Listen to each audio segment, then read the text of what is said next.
Good evening all, Lee here, Fry's Garage. So, part 3. Carby is on the engine. I have primed the fuel bowl, so we have fresh fuel. Now, I checked the fuel filter and the fuel system in the boat, and there was a lot of rubbish, a lot of rust and dirt from the bottom of the tank. The fuel filter was absolutely covered on the inside with just rubbish. So she wasn't breathing very well. So I've put a new filter in the back, just an inline filter. Good old Quaddies have got a filter on the intake here anyway, or the inlet. So we're good there. So I'm happy that even with a little bit of stuff coming through from the tank still, until that's removed and cleaned out, we're not going to affect all the ports inside and the float and everything else in this car that we just spent a lot of time rebuilding. All right, so like I said, we did the base adjustments on the bench.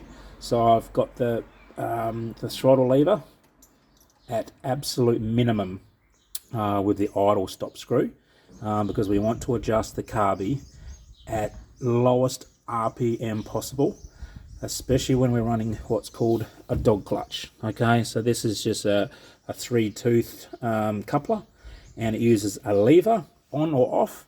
It's not a nice soft clutch. So ideally you want the engine RPM to be as low as possible. I said it before, I try and keep 5 to 550 if I can. The engine's got to be pretty smooth running for that. The 308, 350, the best for that. So anyway, so like I said, I've put fuel down here, given a couple of squirts, primed it, so she should be good to go. Got by experience, with a couple of pumps of fuel in there, with a good ignition, this thing should start up straight away. Now we have run our idle air screws, this one and this one on the other side. All right, so that one there, I know the camera can see it, it's a bit hard. So they're 4 turns out, okay. So knowing that we're not going to be using the choke, that's now locked out, okay. It's going to be running Richard idle, and we need to tune this quite quickly because fouling of the plugs can happen very quickly. And when I say fouling, for those that don't know, that's excessive fuel. The spark plugs will carbonize, they'll turn black on the end, and the electrode will no longer fire and the cylinder won't fire, and then you've got to pull the plugs out and clean them. Okay, now on that, fouling plugs, you can re-clean them, you just got to burn the carbon off. Don't let anyone tell you that you have to change your spark plugs once they are fouled. It is rubbish, okay? I've done a lot of performance engines. We've absolutely richened the crap out of the low end at idle, and it's fouled the plugs very, very quickly. So I remove them. I use a heat gun with a flame, and I will burn the carbon off, and they are good again, and the dyno runs are perfect, okay? So anyway, we won't need to worry about that in this case. Standard engine, should be smooth as a baby's bum. So what we're going to do is we're going to start it up. I just got to turn the water on, so I'm going to pause, turn the water on. We'll start it. I've got a timing light here, which we're going to use for RPM. I'm not worried about the timing because it's a bit hard to adjust these because the engine's backwards, all right? And there's no pointer for the timing. So we're going to go by ear, and I know it's fine because it was fine before, okay? So we are just doing idle jet circuit only and idle RPM, all right? So when it's running, the snap-on light will give me RPM, and we can see how low we get this thing going. And we're going to use a trusty vacuum gauge, all right? So the vacuum gauge will tell us basically that the engine's happy, all right? The higher the inches of mercury, as in vacuum, at idle, the healthier that engine is at running, all right? So we're going for an AFR, hopefully a sort of, 14, 14.8, which is 1 stoic. So your engine, we tune the idle jets, so air-fuel ratio, to try and get to that point. And basically any healthy engine is going to be around the 15 to 20 mark. With a standard cam, no overlap, okay? And we've got, sealing valves, we've got sealing compression rings, a good healthy engine, all right? So what we'll do is we'll start her up. we're going to turn one screw in at a time, half a turn by half a turn, until we get the highest vacuum reading, and then we'll do the other side, and then once we're at the highest, we'll back them back just a half a turn, because I use that as just a difference in temperature. We've got 22 degrees at the moment, so for a hot day we'll just richen her up a little bit, and I think she'll be quite nice and very pokey from idle to mid-range. All right, so I'll pause it here, I'll turn the water on, we'll start it, and we'll get going. Just bear with. All right, water's on, we'll start him up.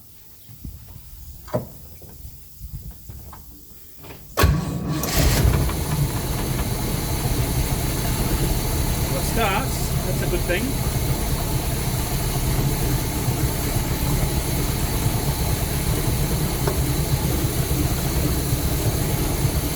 All right, have a look at that. Incredible. So she's running a bit rich, I can smell it. It's running that rich that we don't need the choke. It's not a cold day, it's not a hot day, but it's enough to keep this engine running. I've got the idle adjusted all the way back. I can't go any more because the butterflies actually just won't allow it. So that idle is exactly what we need. You wouldn't believe it.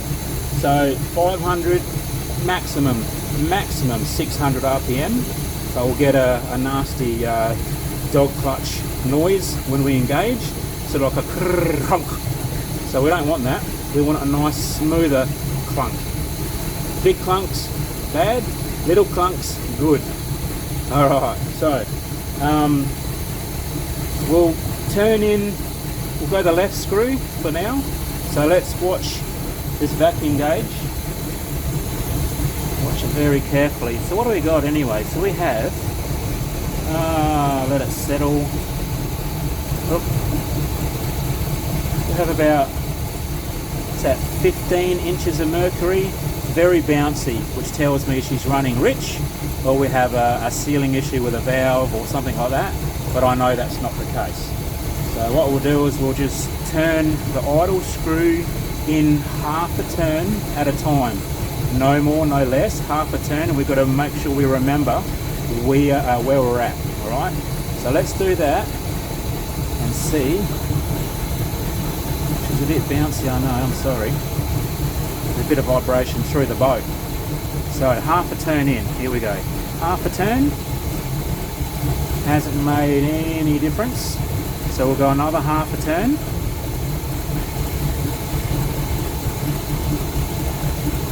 Hasn't made any difference. We'll go another half a turn. Now it's wanting to stall actually. I think it's because the engine's a bit cold. So what we'll do is we'll go back one turn.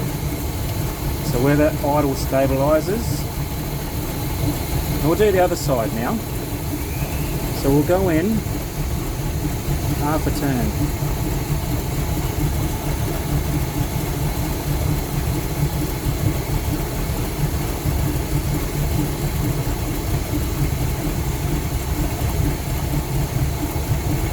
Gotten a little bit better. I'll go another half a turn. Oop.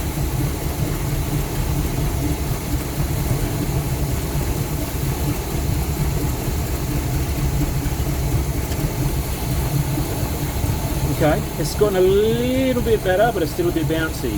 And we can see our RPM is actually a little bit lower, which tells me our idle adjustment is a little bit too low, and also we need to let this engine warm up a little bit. So what we'll do is we'll just give the throttle a bit of a flick. So she's very, very well balanced. All right, so we got at 1,000 RPM, we have a steady 18 inches of mercury. That's a very, very healthy motor.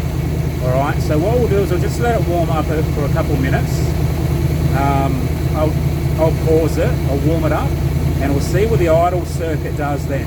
Because I think we need to get it hot enough to get this perfect for such a low revving engine at idle. Alright, so let's just pause that. Alright, So engine's warmed to temperature. These earlier girls, they don't run a thermostat. They just run a bypass and restricted hoses through the engine, and then water delivery out through the exhaust. So they do keep pretty cool. You'd be lucky to, well, I'd be lucky to get 50 degrees maximum temperature here off the water.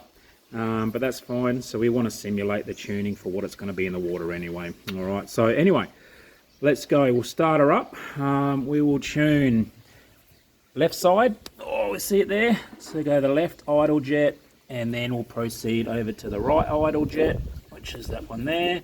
And then we will adjust the base idle curve to suit the lowest we can. 550 to sort of 650 max. I'm going to try and target for 6 to 650 because the boat is out of the water off site, and it has no back pressure. So once the boat is in the water, there's a build-up of pressure in the exhaust, and then on the transom of the boat there's little rubber flaps, a check valve. So there's going to be a little bit of back pressure for the engine, so the engine idle will fall once it's in the water. So we'll keep it up a little bit, and then we'll sort of even Stevens at about, I'd like 600, try and get around the 600 mark. So all right, we'll start her up, we'll get the vacuum gauge, all right, and I'm going to show you bit by bit how we're going to get the maximum possible vacuum reading, because that is the aim of the game for a carburetor. At idle, to get the idle circuit perfect, so we have the perfect combustion of fuel. And I've got to add too, the timing for the distributor. I've left it, I haven't touched it. I know it's good because the engine starts good. There's no backfiring on acceleration, so it's not out, it's nothing silly going on, and the engine did perform. And if I need to play around a bit later in the water, I will do so, but going from experience, I don't need to. I'm going to leave it. Okay, so we'll start her up.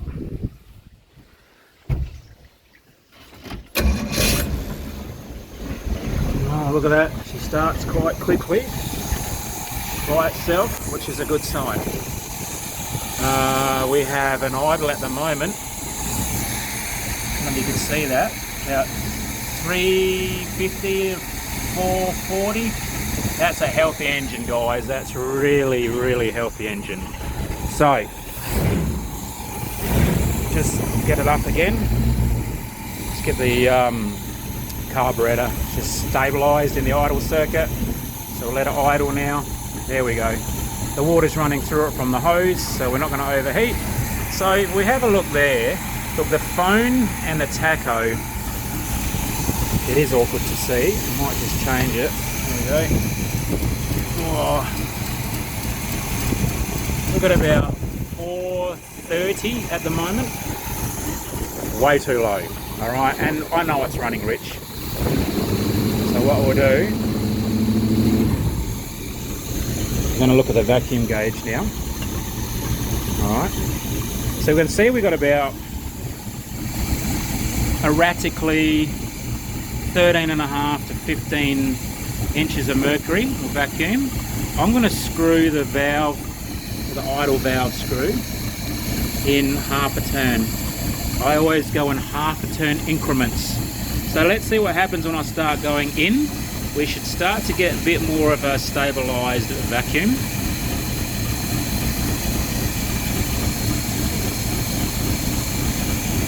So we've gone a half there. I'll go another half.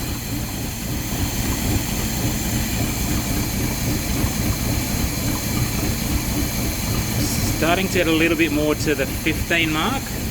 Let's go another half, see if it makes any difference. Otherwise might have to start with the other side. Well, look at that. Already she's staying more on the 14 to 15 mark. So what we'll do is we're going to go over to the other side now and do the same. Because we need to get in what's called the ballpark, and then we'll fine tune from there. Alright, so I'll go half a turn on the right hand side idle needle.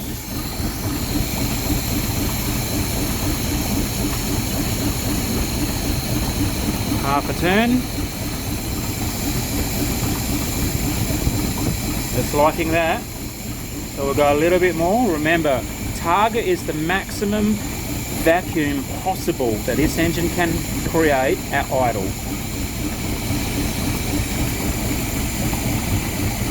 Another half a turn.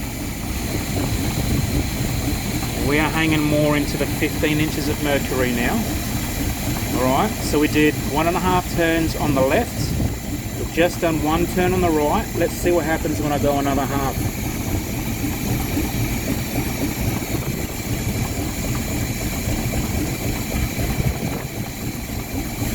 Give a bit of a rev. Very responsive. So we can see that when we rev, when we open the butterflies, you'll see the vacuum needle drop sharply. Well, that's because we've lost the vacuum in the engine. We're opening up the valve flap, so your butterfly blades, and as soon as you do that, we're dropping to atmosphere pressure basically. So look, 15, very good at idle. Now what's our idle? Let's have a look. I don't know if you can see that well. I can. It's just an LCD display. It's a very stable 465 to 490 RPM. That's incredible for this engine to run so low. So what I'm going to do now is I'm going to go another half a turn on the left idle screw, and let's see if the vacuum gets better or worse.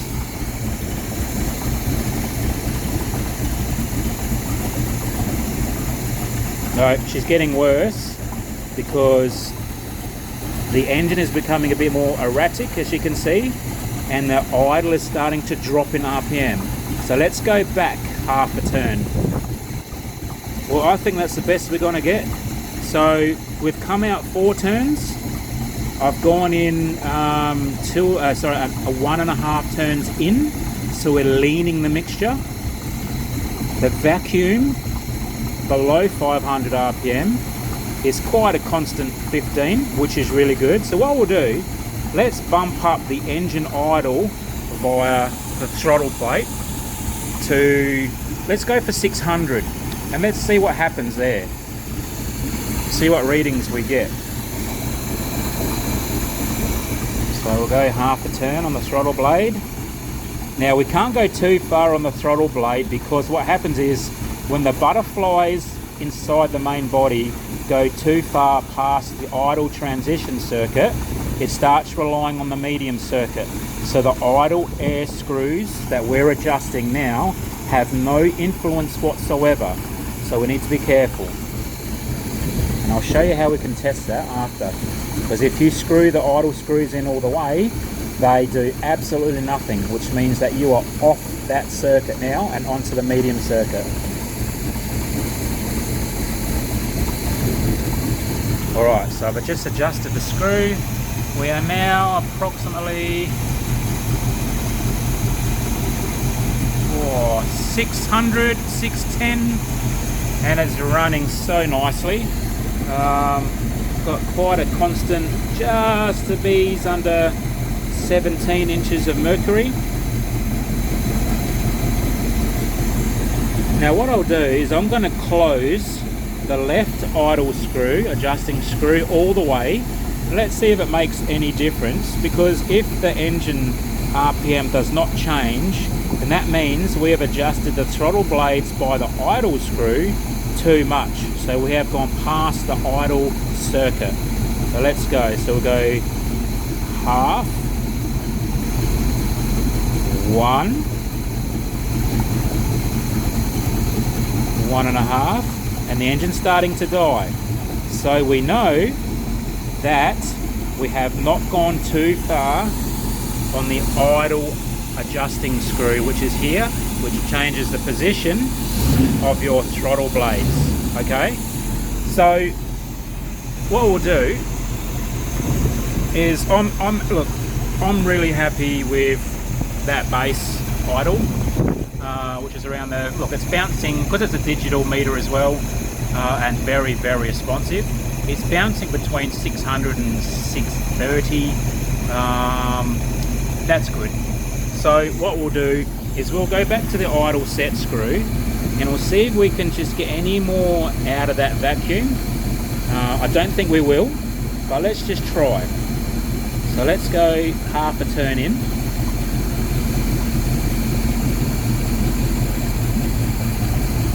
Half. We're becoming erratic, see that? See how it's sitting more around the 16? So that's too lean, it's not getting enough fuel at idle. So I'm going to back it off to where we were. So let's go counterclockwise, half a turn. See how she's really stabilized? Let's go another half and see what it does. Well, would you look at that? So at 600 RPM, richening the idle circuit has given us a little bit more vacuum. So let's go another half a turn and see if it gets any better. No, it hasn't done anything.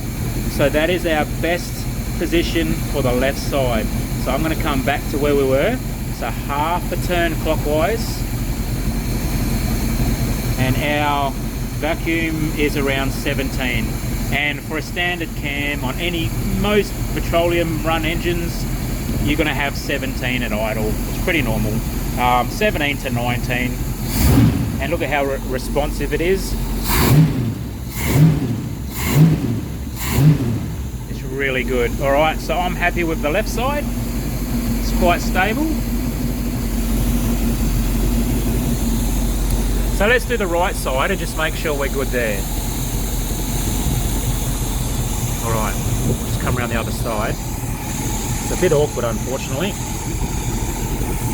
Can't use the tripod in the boat with the camera on it because the engines in the old girls don't have a rubber mount to the chassis, so the tripod vibrates on the hull and the floor. Alright, so here we go. So we'll go to the screw.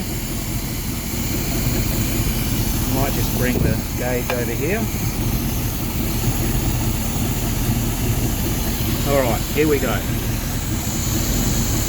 So we'll go in half a turn. So we're going to lean a little bit more. Let's see if we get any more advance in vacuum. Alright, half. Has it made any difference? Not really. Let's go another half. Oh, no. Engine's starting to gurgle. Engine RPM is dropping. I need to back it back to where we were. Alright. Now let's go counterclockwise another half a turn. So we're going to richen it. So remember, counterclockwise you're richening, clockwise you're leaning, because the needle and seat become closer together, so you have less surface area available around. So half a turn out. Or barely noticeable.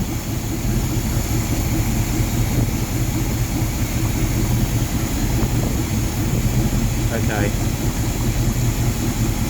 We're the same as the other side. So we started, remember, at 4 turns out, and I've gone in a turn and a half on both needles, and that seems to be the happy spot. So it's sort of between 16 and 17 inches of mercury. It's happy. The engine couldn't be any more stable in my eyes. It's actually really, really good. So I'm really happy with that. So she's stable. We'll just double check the RPM. So, I don't know if you guys can see that. It's really hard, I know. But look, we're really close. I mean, yeah, 600 RPM. Engine is out of the water, so we don't have the back pressure on the exhaust ports on the transom. So what I'll do is I'll let the customer have the boat back, and I'll tell him to put it in the water, get it warm, let it idle, and then tell him to go by the tacho on the dash. And if the RPM's too low, then he can just turn the screw in, the adjusting screw for the throttle blade idle circuit there. Probably half a turn and I reckon he'd be done. So look, this thing is running really well. I can smell her. You can sort of tell a good running carby fed engine because it's got that sort of a bit of an EFI smell, and it's really, really good. I love it. I love skiing behind them. It's just really nice. So look at that, 17 inches of mercury, very, very, very constant basically. Great engine. We've done it, guys. It's all done. So if you got any questions or if there's something I've missed, please give me some feedback. I love constructive criticism, and yeah, I'm here to help you. So we've done it. So strip, clean assess of the carby body. We've reused it. Look, it doesn't look brand new, but this thing is running like clockwork. We've rebuilt it, we've tuned it to the best we can, pretty much the same as what it'd be on a dyno. It's not rocket science, it's really not. And this thing's going to be really nice in the water, so the customer's going to be very, very happy at a minimal expense. There's no brand new shiny carby there because we don't need it. Don't need it a lot of the time. So, alright guys, well I'm going to go. I've got quite a few other jobs to get done. We'll put this in the water and hopefully the guy likes it, and I'll see you on the next video. Okay, cheerio, take care, love you all.